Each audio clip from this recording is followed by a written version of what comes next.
good day mga brother. May share nga pala ako sa inyo ngayon. Kung mapapansin nyo, wala na yung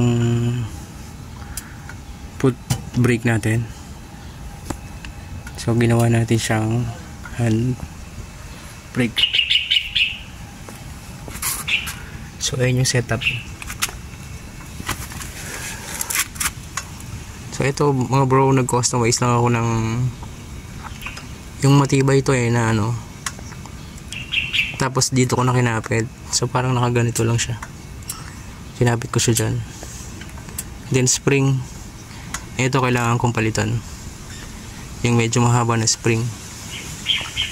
Then yung cable nito, bumili ako ng pang Mio, pero medyo mahaba siya. Tapos dito ko na siya nilusot. Nilagyan ko ng cable tie. Papunta dito. Dito na siya tumagos. Tapos diretso doon. So kung mapapansin nyo itong brake lever na to, brake master na to, pang Mio Aerox. Yung tail light natin, pwede siyang i-customize dito. I-customize siya dito kasi kasama na yung ano. So kable lang yung kailangan natin dito. Papatagusin natin doon sa ilalim.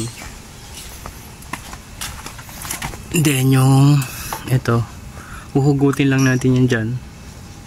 Tapos merong dalawang socket yun doon nyo nakukunin yun, patatakbuhin nyo doon. Hindi ka natatapak dito. Lahat sa kamay na.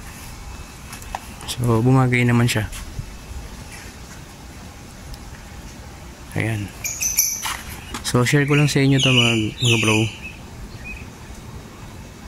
So subukan nyo rin. Na-try ko na siya, goods na goods naman. Yan yung setup niya. Pwede rin yan yung mas mahaba-haba ng konti. Tapos i-double lock nyo siya dito. Ayan. Butasan nyo rin dyan. Lagyan nyo ng double. So yun yung plano ko ulit sa susunod. Pag nagpalit ako ng cable, hahabaan ko na tong bar na to. Papansin nyo, straight na straight naman siya. Smooth pa din yung preno. So yan. So yan pala yung tinakbo natin. Tapos yung isang brake naman, kinuha ko rin yung sa Mio din to, Mio Aerox din. Sukat na sukat siya. Ayan, sukat na sukat siya. Sa Mio din yan. Para magparehas lang na silver. Kasi yung stock natin, di ba, ano yun, black. So hindi siya papares. So ito, gusto ko sana i-block. So pipinturahan pa, wag na lang. Hindi naman masyado. So yan mga bro, share ko lang sa inyo. Goods na good siya. Ang Mio Aerox. Din yung cable niya, bumili ako ng pang Mio din.